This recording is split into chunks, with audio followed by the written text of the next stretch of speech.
Medicine broadcast Case Studies with Cathy, and we're also joined by her longtime friend, Thomas Petmecky. Cathy and Thomas went to college together at Southwest Texas State University, which is now Texas State University, and they have close to 70 years combined experience. If you throw me in, then it gets over 70. All right. So they have a lot of stories, a lot of experience, a lot of things where you have to look back and say, there was something odd about that situation. What was it? It wasn't normal. It wasn't just the clear-cut ACL. It was something just slightly different. So that's what we want to hear about, things that you really only learn with experience, with having that situation come up. And so that's why we got you guys here to talk about just some of the strange things that you've seen. I'm the host, Jeremy Jackson, sportsmedicinebroadcast.com/case studies Cathy. Case Studies Cathy is this episode. So you got sportsmedicinebroadcast.com, and I'll type in as much of the notes as I can as they're talking, and then there'll be links and stuff there at the end. So without much further ado, Thomas, let's get to your AT story. So how did you get to where you are there? You said you 33 years at Smithson Valley, but what led you up to Smithson Valley? Well, I actually started in high school. I was vertically challenged individual. And so I was on the freshman football team, and I went in there and told the coaches that I really thought I could help out the team a whole lot better if I was a person who could tape and take care of injuries. And did that the rest of my high school career, went to Southwest Texas. And, it was a thing kind of where I didn't know really what else to do, didn't really have a career, wasn't going to follow in my father's shoes or anything like that, do the family business.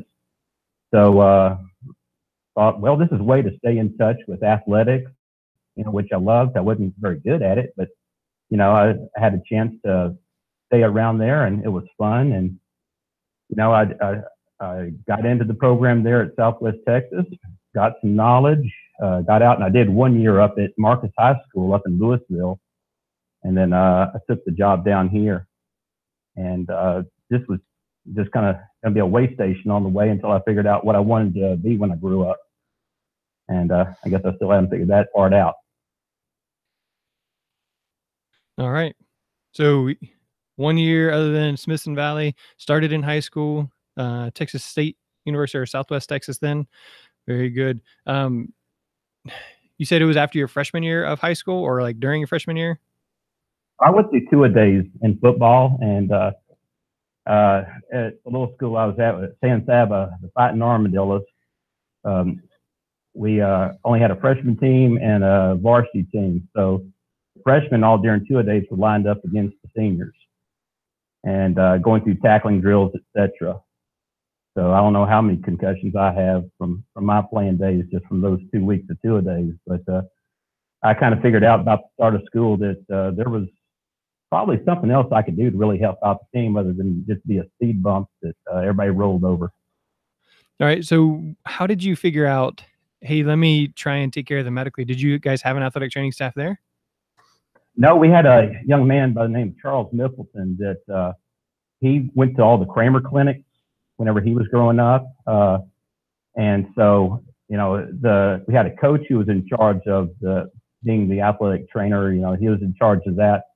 But half the time, the athletes would just skip him and go straight over to Mickelson, And so he was in there. He had, like I said, been to the Kramer clinics, and he knew that, how to do a lot of basic stuff. He knew a lot of the anatomy. And then, at the same time, his folks had a ranch. So he had, done a lot of veterinarian work, and he knew some things about fixing animals up. So he just applied it over to humans. All right. So just by hanging out with, you said Charles Mickelson, you kind of decided you can better serve the team. And then how did you make that jump from there to athletic training at Southwest Texas? Well, I had a high school coach, Jeff Henry, who came in, and he said, "Hey, this is something that I bet you'd be good at this, at being an athletic trainer. This is a profession that's taking off." And so he was a big influence for me. He said, I think this is something that you would be good at. And at the same time, my uncle, who was coaching out in Monahans, he had his old Klaus and Arnheim book. He still had it from college. And so he threw it over my direction, and I started looking at that and started reading that, was interested in what was there. So I went ahead and started looking at that, maybe being something that I could do. And I wound up going to the Kramer clinics that they were holding at Southwest Texas back between my junior and senior year of high school. All right. Very good. It's funny because Bill has a story similar. He was in like 8th grade. He was playing sports and said, "Oh wait, never mind." And he kind of told the coach, "Here, I'll just tape ankles," and went to a Kramer clinic and learned that there was no athletic trainer program. I think he said there was one at the stadium that he went and learned some stuff from, but it was nothing like what we have here in Pasadena. And I know other parts of the country, they don't have athletic trainers and that kind of thing. So it's just fun to hear the stories of how people got to where they are. So I know, Cathy, you've shared your story before on the listener spotlight, but why don't you go ahead and give us some of your background here? I'd be glad to. And I actually, first athletic trainer I really knew was somebody that actually was a relative. I grew up in Hondo, Texas. That was the athletic trainer, John Zaire, who actually recently passed away. He kind of doctored everybody up. But I actually went to high school at Austin Westlake, and we did not have an athletic trainer, which many people are surprised. When I was in high school, I got hurt playing basketball, and my high school coach was Cathy Self, who's at Duncanville now, and she I couldn't finish playing my senior year, and so she goes, "Well, you might as well help us do something." So she taught me to tape ankles, and which really wasn't very good. She really is a better coach than she is an athletic trainer. And she had played at UT, so for career day, she arranged for me to go down and spend the day with the University of Texas athletic trainers, which then UT had divided athletic training rooms. So I spent the day with the female athletic trainers. And I thought, well, this may be something I could do. At that time, the head female athletic trainer was Becky Bluedow Marshall. And at the end of my day, I visited with her, and she said, if you really want to do this, we don't... you can get into UT, which I had already been accepted. She said, you're just going to deal with the female athletes. She goes, but if you want to do this as the high school setting, she goes, I suggest you go down the road to Southwest Texas because they have a co-ed program, which was one of the few in the state at that time. She goes, you need some experience with football, because I had not worked football in high school. And she wrote down on a sheet of paper, I'll never forget this. She goes, you need to talk to this guy named Dr. Bobby Patton. And I hadn't even applied to Southwest Texas, so I had to apply, and I got in, and I went down and talked to Dr. Patton, and, the rest is history. So had she not, my coach not taken an interest in me and set up a day with UT and then talked to Becky Bluedow Marshall, I wouldn't have ended up at Southwest Texas and met Thomas Petmecky. There you go, and the rest is history. It's strange how just such a few things kind of change the course of everything. We were just talking about my career. I had 3 different athletic trainers when I was in high school and 4 different during my 5 years in college. And one that I was in high school was Joe Martinez, and he worked or knew Robert Platt, who was my head athletic trainer at Houston Baptist. And he was like, "Hey, call this guy. They're looking for somebody to have a full scholarship." Other than that, I was planning on going to Lamar University, and everything would have been different had I done that. So just such small things, like you said, your coach or that the lady there at UT saying, "Hey, I care more about you than you being part of our program," and so she sent you on down the road to somewhere where you could do better for yourself professionally. So such a cool story. Well, I think it's also important that every time I meet a student or they need some help being introduced, I never hesitate because somebody took time to help me out. So I think that's important to pay it forward, for somebody coming behind us. Very good. All right. So here is the kind of the meat of the content here. We're talking about things that you have seen that cause you to second guess or to look or have to call somebody or maybe look it up in a reference book and say, "Hey, this thing is just not right." So what are some of the stories that you guys have of strange things in athletic training? Well, Thomas, you probably remember this better than I do. I was telling Jeremy about when we were in college, and we had the football player. I know that he has passed away, but the football player that couldn't catch his breath, and they did a chest X-ray, and Hmm. I don't know about you, but I was standing outside the exam room when they slit his X-ray up, and I'll never forget what it looked like. You want to go ahead and tell that story? Basically, they went in there and found a huge tumor. Is what I remember of that, and but you know, Toad, isn't that what we called him? Yeah. Toad. Yeah. Yeah, Toad was he was a fighter. He was one of these guys that it didn't matter. He was going to do what it took to make it back, and he went through the treatments, and I mean, he was an inspiration just on the sidelines to the other players because they may be having a hard time. It's 100 degrees and they're sweating all over the place, but they look over there and see him and realize he's not just fighting to catch his breath. He's fighting for his life. And I personally got some inspiration from him because he had a positive outlook. He was always pushing on, and he came back. He wound up playing again. Yeah, he had non-Hodgkin's lymphoma, Mm-hmm. and actually went through treatment at MD Anderson. Yeah, remember this was in the early '80s, and they really just thought he had some kind of pneumonia, and he had a huge mass in his chest. So that's one of those things that you never expect as a student athletic trainer in college to have a player who was in top physical condition, and we just won one national championship. And you have one of your linemen come down with that. So I think that was our first introduction to this is an unexpected something.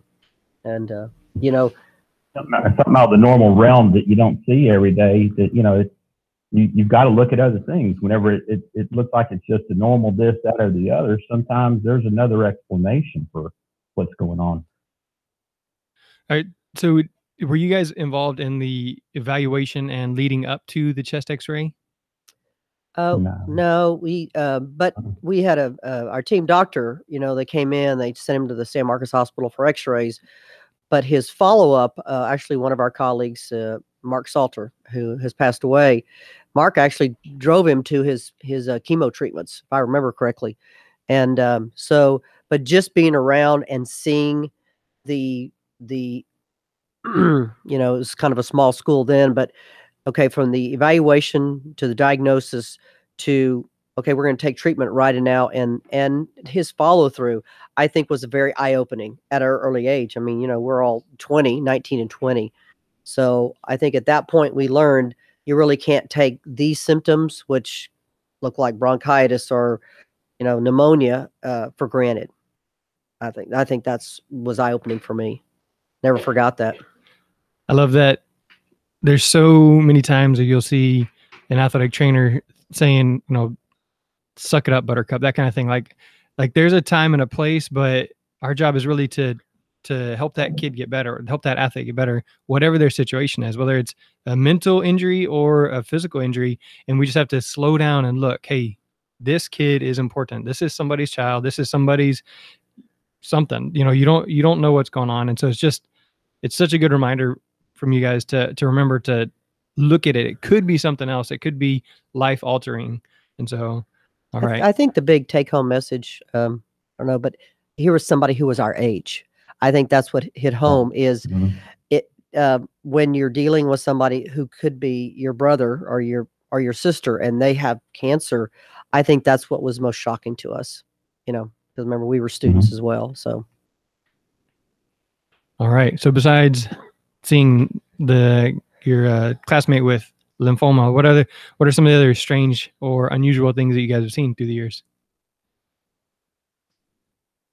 Oh, well, just kids who come in that already have some type of problem whenever they come into our program, whenever they come into high school, that pre-existing conditions that you've got to be aware of. I mean, we're seeing more and more of the things where kids are coming in with diabetes or or other situations like that. But sometimes it's an orthopedic thing as well. We had a kid several years ago that came in, and he's signing his name on the paperwork, and I look at him, and his ring finger is bent over. I mean, it's coming around where it's touching the first finger. It's all the way over like that, and that's just sitting there normal for him. And find out that whenever he was younger, he had been shot with a 22, had gone through the finger there. Didn't have a whole lot of medical insurance or whatever, for whatever reason. They just kind of patched up the wound and let him go. And so he had that finger always been around. And, you know, over the years, he wound up catching it 2 or 3 times. And, you know, it got been around. And we tried to do some things to kind of pad him up, protect him, take care of that pre-existing condition.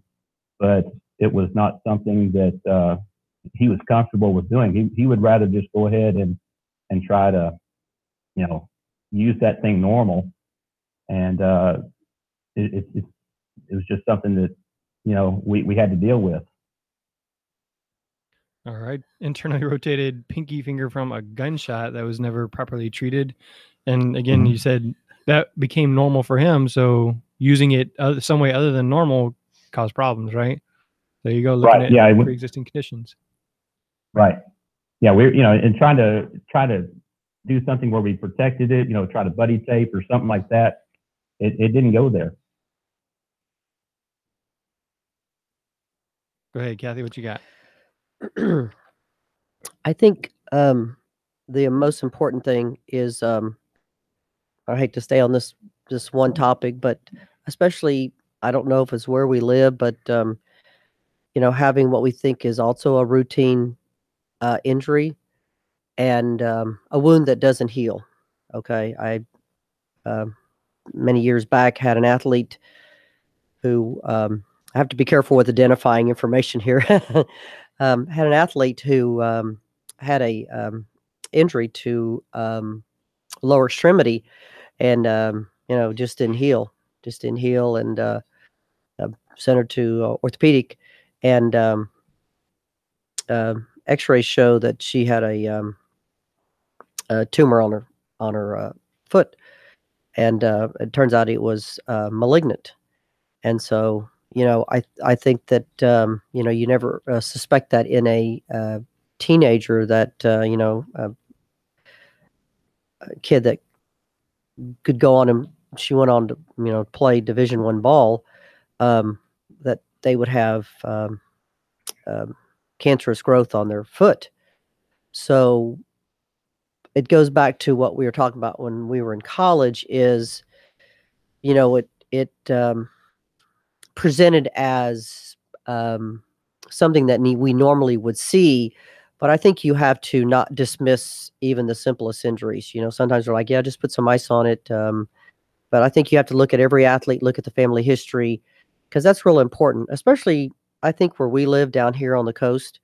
You know, there's maybe a little bit higher rate of cancer down here, and that family history is really important.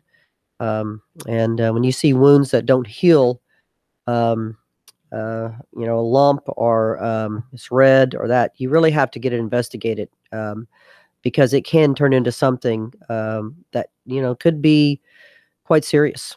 And, you know, I saw that firsthand, you know, about 15 years ago. So that's real important. But this, you know, worked out for this young lady, and they were able to take care of it. So that's one thing that I learned. It's very important, and I never forgot that. So that's one thing that we got. And, you know, no matter where you live, but that's one of the things that's very important down here, especially. One of the things that I try to do with my athletes is I say, okay, we're going to treat it like this for a week. If we don't see it getting any better, or if it's getting worse, then we're going to send you to the doctor. Right. And so that way it gives them an idea. Hey, we're not going to just keep doing the same thing over and over. Right. If it's not changing, or if it's getting worse, we're going to send you on somewhere else to so somebody else can take a look and see if you can get it fixed. And so that's a good practice. Just saying, giving them a time frame, giving them an idea of where they're headed, and then sending them on. And then that can help identify those problems without going 6 weeks, 6 months, and be like, oh, well, sorry, I just never referred them. Right. And that's the thing. And I think we kind of talked about this individually, but the family history. Sometimes the kids fill it out on the PPE, but that's really important. Especially we're seeing more and more kids that are hypertensive, but that's real important because it has effects on many other things when they're during athletics. But anyway, I'll yield to Mr. Petmecky for another story. Another story, huh? Well, I guess another one that you don't really talk about, or I mean, we talk about that track, we talk about hamstring pulls and things like that. But one year we were out here and we actually had one of the parents got you put out around the vector lines for the track meet for around discus and shot put and everything like that. And we had a parent who was warned several times, stay back behind that, and they got out close to one of the sector lines, and they actually caught a discus in the head. And it was grave. They wound up bringing in the air life paramedics. Actually wound up picking up this guy, and it was a thing where I'm over at one part of the track meet, and all of a sudden, just kind of this wave of people screaming my name and everything, and it's not something that you're thinking of, over there by shot and discus. It's, you've got a spectator or somebody like that that's been hurt, but that's somebody else that you got to worry about. That's why we put up things to try to keep people back in their area and out of the way and keep them out of harm. But people jump out there, and every year, we run into somebody else. We start talking to them, hey, y'all need to stay back. Well, hey, I'm trying to take a picture of my kid. And I'll tell them, we've had a guy that wanted just to take a picture of his kid, and it almost cost him his life. So you said he caught a discus in the face. Right above the eyebrows. It caught him right there. He had an open fracture. I came up there, and there was a coach had a hand across his forehead, and so he kind of said, "Well, what do I do with this?" and pulled his hand out, and you could start to see it kind of sloshing out. And so I said, "Well, put your hand back on it." hold that tight, And so and he did. This is back in the days before cell phones. So, we got to right quick find some way to communicate to EMS what's going on. And luckily, around that time period, I had been helping out. I'd been running with our EMS out here. And so I happened to have an EMS radio on me. And so I called up and knew the paramedic who was on duty. And I told her, hey, you better get air life in the air now. And y'all need to be over here too. Y'all are about to get toned out. We've got a major situation going on here. But, nowadays we don't even think about, everybody's got a cell phone. You don't think about such things as far as communication. And, that's a thing that nowadays we don't have a problem with. But back then there was definitely a problem. I remember the old steps of going through what do you do in an emergency situation that we went through with our student trainers. And we would always identify, in this situation, which student trainer was going to go and make the phone call, and we would practice what you're going to say when you're online with the people on 911. And it was, a different time, but luckily for this guy, we happened to have some extra communication, and we got him taken care of. And where nobody was giving him a chance, he wound up pulling through. When I was in my first year as a professional, I worked I was the assistant, and we just happened to both be there after school. I don't know if it was track practice or track meet, but there was a girl that either got a discus or a shot put like to the top of the head, and I think it just skinned her. But I don't really remember how we took care of it. Like I remember going with him, and he did most of the care and the call and that kind of stuff. But that's not the first time I've heard about a shot put or discus harming somebody. Yeah, and there's been other cases where, or times I've been around that, somebody called a shot put or something wrong. In college we had one where they were doing warm ups and everybody was just going real quick, trying to warm up quickly, and they're throwing it out there, and one girl caught the shot put right between the shoulder blades, right on the spine, and somebody else was there. I ran off to go get the athletic trainers that were on site, and whenever we got back over there, the coach was over there picking the kid up and, come on, get out of the way. Everybody else is trying to warm up. We're behind up here, and luckily everything turned out all right with that kid. They got her off to the side and evaluated, but things like that happen, more often than you'd think.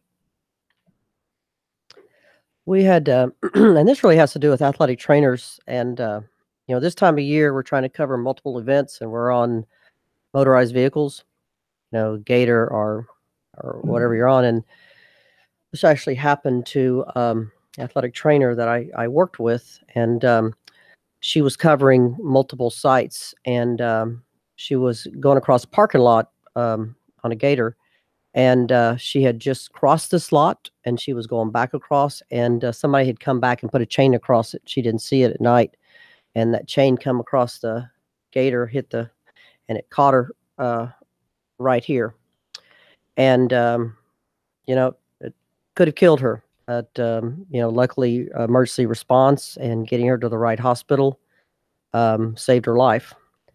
But it's a reminder that this time of year we're in a hurry to get between fields, that you've got to make sure that when you're driving, or anybody who's driving a motorized vehicle on a school campus, that you're crossing, you think that gate's open, or wherever there's a chain, that you take your time, because anytime you're using, whether it's a Gator or whatever motor, you be careful, because it can they are it is a motorized vehicle or electric vehicle. They can become deadly very quickly. A similar story that I know of, the athletic trainer, they had students driving the golf cart or the Gator, and for some reason or another, they kind of went off a ditch and pinned the athlete into the ditch with the Gator and ended up killing the athlete. And so that's part of the reason we've chosen not to allow athletes to drive our golf cart, because a situation like that, if I was to do that, then I can deal with it. I can handle it. And I work through the school. It's a completely different situation than if I let a student do that. Right. And so definitely got to be careful again with the motorized vehicles, like you said. Yeah, our district has a policy against that, because we have had a couple of instances where student trainers have hit somebody, hit a band member or something like that after a game. And so our district has a policy against it. And it's been a thing that my senior student trainers will go, "Hey, I've got my driver's license, I've got all of this," and yeah, I know, I understand. And the kid who had that wreck all those years ago, he had his driver's license too. But now it's the way it's worded is they have to be an employee of the school district. So we have that policy in effect. I don't know if it's an unusual injury, but most softball dugouts and baseball dugouts are open, and so an overthrow, depends on if you're the home team or not, overthrow from first or third goes right into the dugout. And I actually had a student trainer that wasn't paying attention and got hit in the head with an overthrow, and it was a pretty serious head injury, and it was just a matter of not paying attention, as you said. So we are there to take care of the athletes, and our student aides are there, but spring sports, you got to be careful. You have track, and you have discus and softball and baseball. You have to be aware when you're in an area that is not an open dugout, especially baseball and softball, because an overthrow into the dugout, is very dangerous. You have to be paying attention at all times. I mean, it could have been fatal because it was a very hard throw at a short distance, and luckily she survived. I have a similar story where I was in college wrapping an ice bag around a pitcher, so in my back to the field, thump, like right in the back of the calf, and not in my head. But yeah, just same thing. It's not that I wasn't paying attention to the game; I was doing what I was supposed to. That's why I always tell my students, watch out, always keep an eye at the game so you can at least see what's going on over there, because I've personally been a victim to that type of thing. So, well, we've been setting up in the dugout, putting up water or whatever, and the coach go, well, it works better down there at that other end. I said, yeah, but if they're down at that other end, they've got their back to the batter. The way we've just recently had our dugouts redone where they at least have a half concrete wall now. In the past, they've been completely open. And there for a while, we had some batters that whenever I sat in the dugout, I had a glove on because the ball would come, they'd turn on that thing a little bit too quick and they'd shoot it straight into the dugout. And, it was, now at that half wall, at least we've got a little bit more protection, but ours are open like that as well. And, just the simple thing, like you said, you're wrapping somebody up, you're getting a drink of water, you're doing something like that. You got to do things to try to make it where people have a chance, to be a little bit protected and set up your dugout, set up where you're at, making sure the student trainers aren't, sitting there on the phone, doing things like that. They need to be paying attention because it's a live situation there. It's not like being at football where you're back, 10 yards off the field. They're right in the middle of it there especially with baseball and softball. I had an unusual situation many years back before AEDs were readily available. I actually had walked into the I had an office over at the hospital and just pick something up out of my office. And during our fitness center was open on a Saturday, and the only person there was myself and the fitness coordinator. And we have a fitness center that's open to the public. And she yelled for me to come help her that one of the fitness members had fallen off a treadmill. So I went over to assess the person, and looks like he was having a seizure. So I told her to, go through the emergency procedure, which was called 911 because we're not part of the hospital. And then he stopped breathing on me. And turns out he was having a heart attack, but I couldn't figure out why this man was in a suit. He was in a suit on a treadmill. And so she was on the phone, and, EMS wasn't going to send anybody because she was on the phone for a very long time. Turns out, caller ID showed that we were a hospital and they didn't know why a hospital needed EMS. And so that delayed her. I didn't have an AED. And so, I started CPR on this guy, and I didn't have a mouth shield. That's the last time I'll go someplace without a mouth shield. But somebody, one of the fitness members that have been working out, said, I learned CPR last week at work, but I don't know how to do two-man. So between the two of us, we gave this guy CPR, and finally help arrived, and he ended up surviving. So the lesson in that is never go anywhere without a CPR shield. They have AEDs everywhere. It turns out that he was a professional organist, and he had played a wedding that morning. And so he started feeling bad. So he thought he'd go work out. That's why he had a suit on. But, you never think you're going to walk into your office and see somebody having a seizure and then go into cardiac arrest. So, the good Lord takes care of you and has somebody who just learned CPR the week before. So as unusual as it is, and we're all trained in CPR, you never know when you're going to use it. So right. That's an unusual story. So I keep a face mask shield on all my keychains in case you ever need it. Right. We've had 2 different students that had pacemakers, the fibs in the chest, that have both collapsed on campus. One of them, while I was teaching world history, and somebody opened up my door right quick and said, "We got somebody who needs you right quick." And luckily I was right by the stairwell, and they were at the top of the stairs, and went up there, and our school nurse was already trying to start CPR on the kid. He had been with a class and their education or their physical education for the day was they were just walking the hall. And while just walking up in that area, the pacemaker stopped and he collapsed. We did CPR on him, and it was not successful.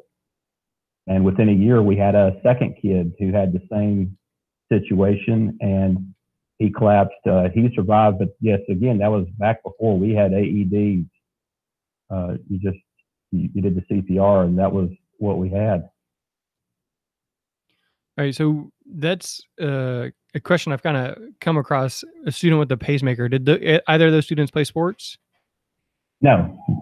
They were in a modified, like I said, modified PE class, but they were just walking the hall. Okay. All right. So, have you ever come across a student playing sports with a pacemaker, Cathy, Thomas? I don't think so. I haven't. Right. That's something I'm to find out more about. I know somebody mentioned that on one of the online things. So I just need to find out what you would do with the student in that situation. What are they cleared to do? What are they not cleared to do? And I'm pretty sure they would know, but I'm pretty sure it would also come with a note from a cardiologist saying they're cleared with a pacemaker kind of thing. So, no, I don't think I ever have. I've had one with a missing organ, like a missing kidney, play soccer, which always made me a little nervous, but they were cleared. Just wore like a quarterback flak jacket under their soccer uniform, and played 4 years. Not a problem. Yeah, we had a kid that was playing football and got a blow to the lower back and went in and trying to figure out what was going on. They found out at that time that he only had one kidney. And so he was pulled, and he did the same thing. He moved over to soccer and had to wear the flak jacket. Okay, so this kid was missing a kidney already, and they just found out because he had back pain? Well, yeah, during the game, he got hit. He got a blow back there, and so we started worrying about, did he bruise his kidney, something going on with that, and send him in to be evaluated. And in the course of the evaluation, they figured out that he only had one. They had no idea. I mean, if you think about it, none of the testing that we have would ever pick that up. None of the normal physicals that we do, they ask them, are you missing one? Well, unless you run across a situation, you would have no idea. You have no idea to check for that type of thing. The same type of thing happened whenever my son was born. Whenever he was born, he had a condition, and they started checking him for spina bifida, and they said, well, you need to also check all of the children in his generation throughout the families. And so they did that, and come to find out that my niece, who was 8 at the time, she's just a skinny little girl, that found out that she already had 50% shut down in one kidney and 75% in another one.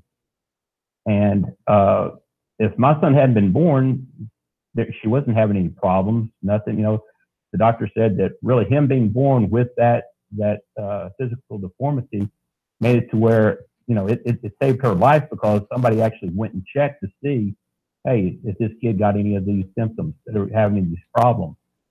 And, she had a little surgery, everything's fine. And, she's, 100% all the way around now.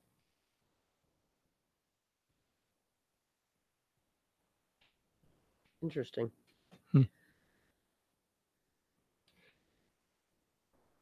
Yeah. All right. What else? What other stories, strange things? I know I actually had a friend in high school get hit in football in the kidney, end up losing a kidney.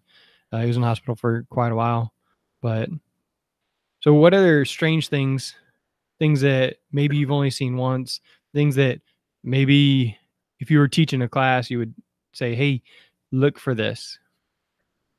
I'm trying to think what it was after one of the hurricanes we were playing, and my coworker I won't tell you who it was to protect the guilty. So I was working the game by myself, and we had a defensive end that got hit right below the sternum, right in the belly, and it kind of came off, and he was in a great deal of pain. And while I was evaluating him, of course, I tell him, "All right, I'll be right back." And another kid had a concussion, so bring the kid with the concussion off. So I'm looking at him, and before I can get back to the first kid I was looking at, I noticed he's back in the game. So it's probably the only time I've ever stepped onto the field and to the side judge and go, "Okay, I have an injury timeout. I need that kid back on the." And so I called injury timeout, and I bring the kid that got hit in the belly off the field, and so I'm looking, and by then his abdomen is very rigid, and he's nauseated now, and I get him over there, and I try to take his blood pressure, and his blood pressure is much lower than it was before. And so I send one of the student aides over to get the EMS, and they come over there, and now the concussion kid is going south on me. But it turns out they life flighted the abdomen out because he started vomiting. He had actually had a rupture in his colon, and they life flighted him downtown. And I have never seen that before or after. And he had a big midline incision. So as you never know. So Oh yeah. yeah. So Yeah. got yelled at for stepping on the field, but I think it was worth it. All right. So kind of going back to that, kid got hit hard in the stomach, came over complaining to you of stomach pains or shortness of breath or what? Stomach pain. Stomach pain. And then at the initial evaluation, you just felt something was off. Was his stomach rigid? Belly, his belly was tender, his point tender, but it wasn't rigid. And then he put himself back in the game when I looked at the other kid. And I was afraid he's going to get hit again. So then after that, it was getting the swelling and going on, so it was rigid, and then he was nauseated. He was nausea, and blood pressure was dropping, and all right. So I think you kids take a below the stomach. We're always worried about a spleen. Well, you really got to worry about the whole abdomen. Mm-hmm. Right. Yeah, we had just on Thursdays out of the varsity, we'll go out, and they're kind of a little bit looser with what they're doing in practice, and they threw the ball up in the air, and the guy jumps up, and somebody bumps him a little bit, and he lands on the football, and just nothing. Nobody really thought anything about it. He just kind of came back in, and he's getting ready to go home, and he comes by and says, "Gosh, I just can't quite catch my breath," and what did you get hit? No, can't really find anything big that happened. And it was, something as simple as, that he just kind of tripped and fell on the football, but he wound up with a ruptured spleen also. So, I mean, sometimes even smaller things like that, like we were talking about, being careful in the dugout, paying attention at all times, is something that I try to stress to the student trainers also. Just because it's the last play of the game, don't start packing up everything, because, we had that one year that, stuck that kid in for the last play of the game, and they snap the ball, and somebody dives into his knee, and, 0-1, the gun goes off, and everybody's jumping up and down. We won, and they're running off the field, and nobody even notices that, poor little Mike's out there rolling around with his knee.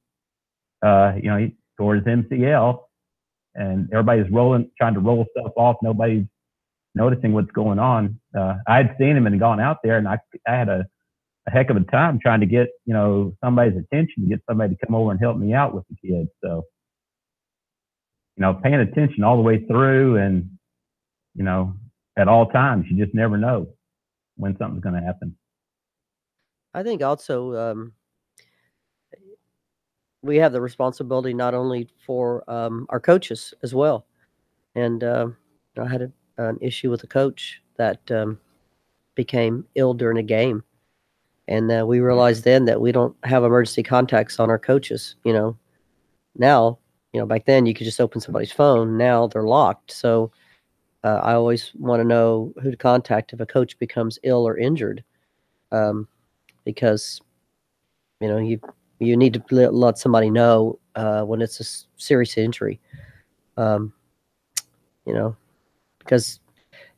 they are under a very high stress situation when they're coaching, and you got to be able to take care of them and know who to contact. If you've had to transport them. So that's something that I've learned over the years as well. So it's not something similar, it's related, but something that I've seen that I've only seen once, maybe twice, is someone have surgery for a plica syndrome in their knee. And so that's one of those things we got to kind of look for if they're having pain right there in around the patella. So it could be, everything else is fine, but they keep having that pain, that swelling, that tenderness just there on the outside. And again, it was one of those things where we treat it. It's not getting any better. Okay, let's send you to the doctor. Right. And then the doctor's like, yeah, here's what I think it is. So we're going to, do this rehab for this long. And if not, then we'll do surgery. Right. And so, again, I think that's something that is easily overlooked. That and a Baker's cyst as well. Yeah, you see that. I'm trying to think of some other interesting stories here. I had a dislocated hip probably over 30 years ago that the physician reduced on the field. And I'm not sure you would do that nowadays, but I think that's something I'll never forget. Sound like a shotgun blast going off when it was reduced, But over the years, we've changed a little bit in our medicine, but as we've talked about, it's all about listening, because most of the time they'll get around to telling you exactly what's wrong, if you just listen. All right, so tell me a little bit more about the hip dislocation. What is it? That was actually my first year right out of college, and we were at a away game, and the kid just planted, and we got out there, and his leg was externally rotated, and the coworker at the time and the physician, were looking at it, and the physician decided, I guess because of the lack of pulse, distal pulse, that it had to be, done there. And so a coworker laid across the player's chest on the field to stabilize him, and the physician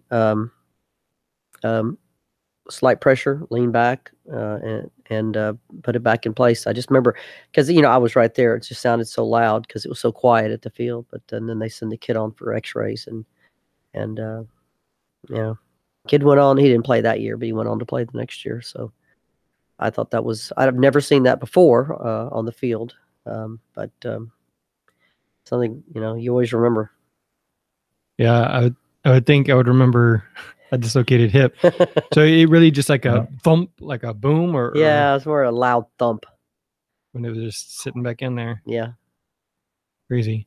I know we had a student fracture a femur, and I saw EMS apply the traction, and then the screaming, and then once it finally gets back to alignment or reduce whatever, then it's a lot more comfortable. But right.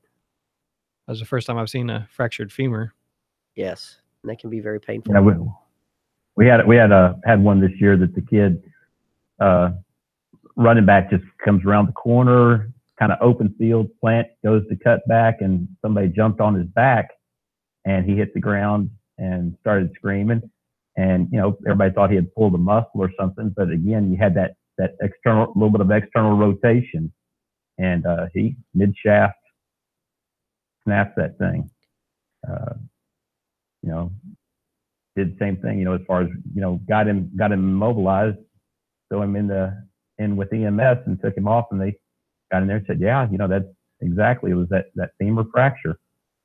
But it was going back and looking, we've looked at the film, we've got, from sideline, or, we got so many different angles of video nowadays all the time that we looked at it from different directions, and you never can see anything other than, he's got his his leg completely straightened out whenever somebody jumped on his back. So he just axial loaded that femur, and big, strong kid.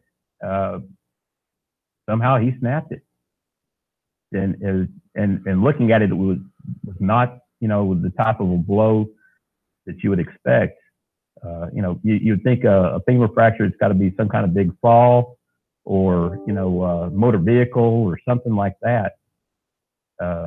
It was really kind of a freak type of situation. Does it seem we're having more femur fractures? Or is it just maybe, I don't know, it just seems like there's more happening. Are you seeing more, Thomas?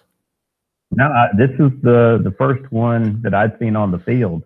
We had a secretary that fell down some steps one day and did that, and then we all had another teacher also that slipped on some steps, slipped on an orange peel, not your typical slapstick slip on the banana peel type of guy. No, he's special. He slipped on an orange peel, and it was before school. He was outside doing morning duty, and went over there and he snapped it.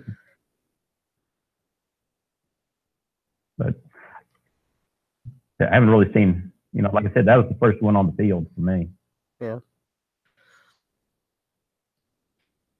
What other stories you guys got? We're old. It takes a while for us to think about it. With our 70 years of experience. I've got another one that didn't actually happen to me. It happened to Dean Laird, who was the athletic trainer at the Broncos for 50, 60 years. I don't know. He was the trainer whenever Moses played for the Unicorns, and but our defensive coordinator was a quarterback at the Broncos in the 80s, and he went to make a throw, and somebody came in. He called a helmet to the humerus and snapped it. And Dean went out there to check him out and realized that he had that fracture and that he was starting to have contracture of the muscles. So he put his foot in his armpit, grabbed hold, and pulled back, applying traction, and then realized that he was the only person around. Nobody else, the referees were off getting water. Both teams had gone to their benches to talk to their coaches. And so he's out there pulling, trying to keep, the humerus from severing the artery. And he's just laying back. There's nobody around. So he starts, yelling, trying to get some help. And I've heard the story from both him and from, like I said, our coach, who it was the guy who broke the arm. And both of them, said, they were sitting out there, and it seemed like forever before anybody ever realized that anything was going on. They were that time frame whenever something big happens like that, and all of a sudden you realize, hey, how in the world am I going to communicate? How can I get some help over here? Time goes real slow. Wow. We had a athlete ended up with a collapsed lung. He got hit in the rib, and there was a doctor on the sideline, and he listened and was like, all right, sounds good. If it keeps hurting you, then you want to go to the hospital and get an x-ray tomorrow or something like that. And then end up that night going to the hospital, inability to breathe. And that's one of those things. It's like, we were there, we checked him. We didn't say, no, you're okay. We didn't say, suck it up. We checked him. The doctor told us this, and ended up, going downhill from there. But that's why I try to always say, it's not going to hurt my feelings if you go to the doctor. It's not going to, offend me if you decide to go get x-rays. You may sit and wait for a long time, but it's not going to hurt my feelings. So I try to let them know that it's okay if they want to go to the doctor to go. But that was a kind of a crazy situation. He was in the hospital for a couple of days. Yeah. I think some of the most eye-opening injuries I've ever seen is when I worked with Justin Sports Medicine at the Houston Rodeo. And my athletes didn't really have a great appreciation because, you see those injuries and you come back to school and go, those are some of the most the pain threshold of the professional rodeo athlete, including the barrel racers, is unbelievable. And they don't perform, they don't make any money. And so my eyes were really open to the trauma that they sustain and the injuries that we saw. I did that for 10 years, and it was unbelievable. Had a great appreciation for the what their bodies go through, and when they they may be only and only be 8 seconds or whatever else, but it's unbelievable. But one injury I remember, and it was an injury that occurred at a previous rodeo in Houston, as one of the best healthcare systems for when they get here. So they, the rodeo, professional rodeos know, cowboys and cowgirls know when they get here, they can get medical care. So we were in the training room one day before rodeo, and now Houston Methodist and the rodeo sports medicine committee taking care of it, but back then it was Justin Sports Medicine. So we had 2 physicians, we had massage therapists, and I think 4 or 5 athletic trainers working. So I was in the training room that night, and a woman came in. She was a barrel racer, and she'd gotten hurt at a rodeo a couple weeks before. And I was in there with a physician, and she walked in and she said, I got hurt, and I need somebody to look at my leg. And she pulled her pants leg up, and the physician looked at me, and he looked back at the woman, and he goes, "What'd you do to your leg?" And she goes, "Well, I hit a barrel, and she had gangrene, and it hadn't been taken care of. She didn't have any health insurance." And he goes, "Man, we got to get you to the hospital." And I got her to the hospital. I treated her, and he was really afraid she was going to lose her leg. And they did hyperbaric chamber, and they IV antibiotics, but they were able to save her leg. But it's just you wouldn't think just hitting a barrel, but and physician I went on to talk about this. He said, you think about it, there is feces from the horses, the dirt, because they roll it. He goes, that gets into an open wound. He goes, that is just a bacteria superhighway there. Mm-hmm. But there were a lot of injuries that we saw. And the other thing about working the rodeo is unlike any other sport is, we have to worry about, we can't enter to look at an athlete until the animals are gone. And there is a veterinarian right there. So they take care of sometimes an animal is hurt as well as the athlete. So, and you got to make sure you don't get hurt while the animals are still in there. So it is a very unique experience that I learned a great deal. But oh yeah, that could be a show in itself. And I know that you've had Jace on here, Jace Duke, and Sean, yes. So it's amazing. Before we move on from that, if you've never been to rodeo, I'm not a cowboy. I was wearing the cowboy hat that Sean loaned me when I was out there, so I'm definitely a poser cowboy. But the things you see and learn out there are crazy. I mean, a guy's knocked unconscious, but you have to wait for the bull to be cleared. Mm-hmm. Yeah. So if you just get the experience to volunteer at the rodeo, you get to learn a lot real quick. Mm-hmm. And so I would definitely hit up Sean Reedy if he's doing one of the ones for Justin Sports Medicine. He goes almost all across the mid United States, Utah, everything. So hit him up and see if you can volunteer with him somewhere, because you can learn a lot real quick. Well, you can, and people are. I have a great deal of respect for animals. Obviously, I grew up in a small town, and we had cattle when I was growing up. But they have top-notch veterinarians that are right there by the arena, and they get the same care. They're taken care of just like the athletes are. So. I just want to say that was one of the best experiences of my life, is to be able to take care. And they are some of the nicest people you ever want to be around. And some of them, I'm glad that I learned to tape ACLs in college, because we didn't have derotational braces or anything else. But because I got to use that again, is taping an ACL, with Elasticon. But some of those guys can tape themselves faster than I could tape them, because a lot of places there's no athletic trainers. And I will tell you that the people call them rodeo clowns, and they're not. They're actually bullfighters. Mm-hmm. And those men are unbelievable, because they save a lot of lives. But when they come in and they put on their gear, they look like they're wearing an alert catalog, because they have on every kind of brace you can imagine. And what they do is really important. I know they dress like clowns, but they do save a lot of lives, and they protect those cowboys, the bull riders especially, because it is an experience to be so close to where the action is. But anyway, I didn't mean to go off on a tangent, but those injuries that you see there are unbelievable. All right, I think we got time for one more story. Thomas, Cathy, we got one more story. I'll yield to Thomas.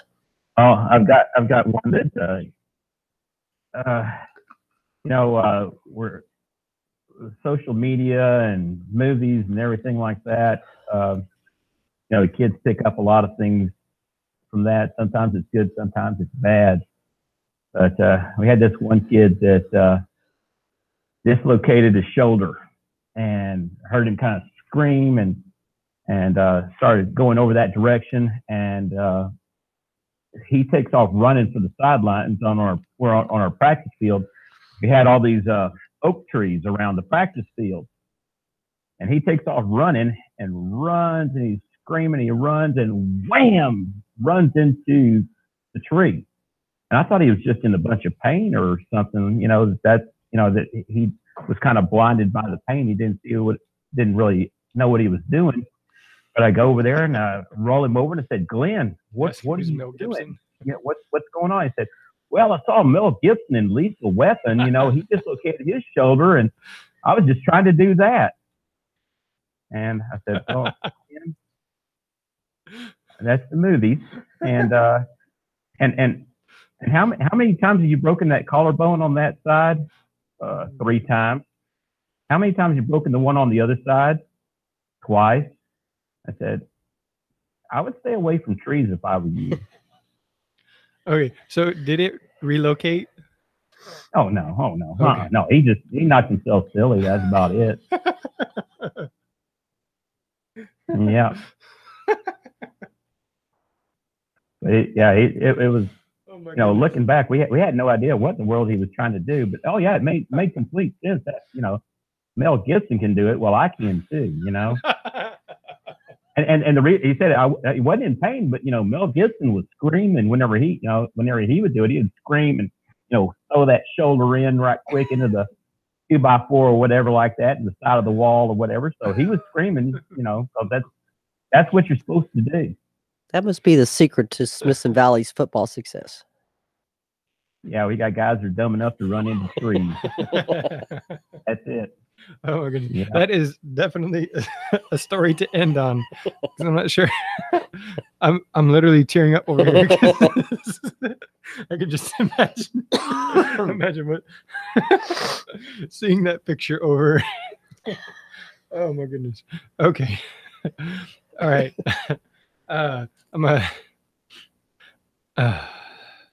I'm gonna be at NATA at the Dragonfly Max booth. Cathy just told me she's gonna join me. She's gonna be co-hosting some.